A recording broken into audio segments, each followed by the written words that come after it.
नमस्कार, मैं हूँ रूबी सिंह और आप देख रहे हैं पीआरपी न्यूज। चलिए रुक करते हैं आज की महत्वपूर्ण खबरों की तरफ। राजस्थान की भर्ती परीक्षाओं में फर्जीवाड़े की परतें एक बार फिर से खुलने लगी हैं। साल 2014 की कांस्टेबल भर्ती में डमी उम्मीदवार बैठाकर नौकरी पाने वाले 3 कांस्टेबल अब पूरे 10 साल बाद एसओजी के रडार पर आ गए हैं। सेवा रिकॉर्ड की जांच में सामने आई एक चौंकाने वाली गड़बड़ी ने पूरे सिस्टम पर फिर से सवाल खड़े कर दिए हैं। बता दें कि राजस्थान में सरकारी भर्तियों में फर्जीवाड़े के खिलाफ चल रही कार्यवाही के तहत अब साल 2014 की कांस्टेबल भर्ती का मामला सामने आया है।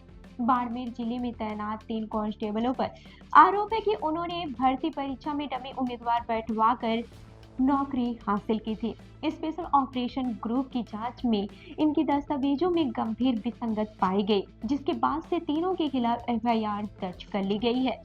दरअसल साल 2015 में नियुक्त इन कांस्टेबलों की सेवा रिकॉर्ड की समीक्षा के दौरान चौंकाने वाली सच्चाई सामने आई है। जांच में पाया गया है कि ओम प्रकाश पुत्र हरदाना राम निवासी कल्लाड़सरा पादरू सिवान, गंगाराम पुत्र केसरी मल निवासी ढाको का गोलिया काबुली थोरी मना और सुमेर मल पुत्र महावीर प्रसाद निवासी सरदार शहर चूरू के बायोमेट्रिक आवेदन ओया मार्कशीट और अन्य दस्तावेजों पर किए गए हस्ताक्षर आपस में मेल नहीं खाते हैं। इन तीनों की नियुक्ति वर्ष 2015 बताया जा रहा है, लेकिन साल 2014 की भर्ती परीक्षा से जुड़े रिकॉर्ड खंगालने पर शक गहराया। बाड़मेर के एसपी नरेंद्र सिंह मीना ने 8 अक्टूबर 2025 को इस पूरे मामले की जानकारी एसओजी को पत्र लिख कर दी थी। इसके बाद से एसओजी ने दस्तावेजों की बारीकी से जांच की, जिसमें साफ हुआ कि परीक्षा देने वाला व्यक्ति और नौकरी पाने वाला व्यक्ति एक नहीं हो सकता।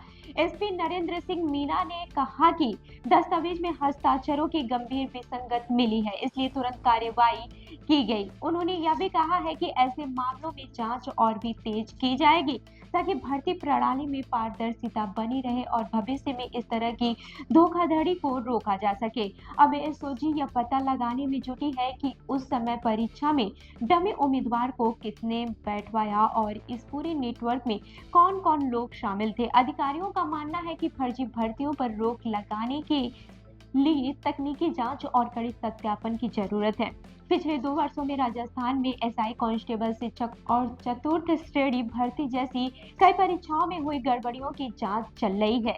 इस कार्यवाही को उसी कड़ी का अहम हिस्सा माना जा रहा है। अब देखना ये होगा कि एसओजी की जांच में और कितने नाम सामने आते हैं और इस 10 साल पुराने फर्जीवाड़े की पूरी सच्चाई कब तक सामने आती है। तो इस खबर पर आपकी क्या राय है, हमें कमेंट करके जरूर बताएं।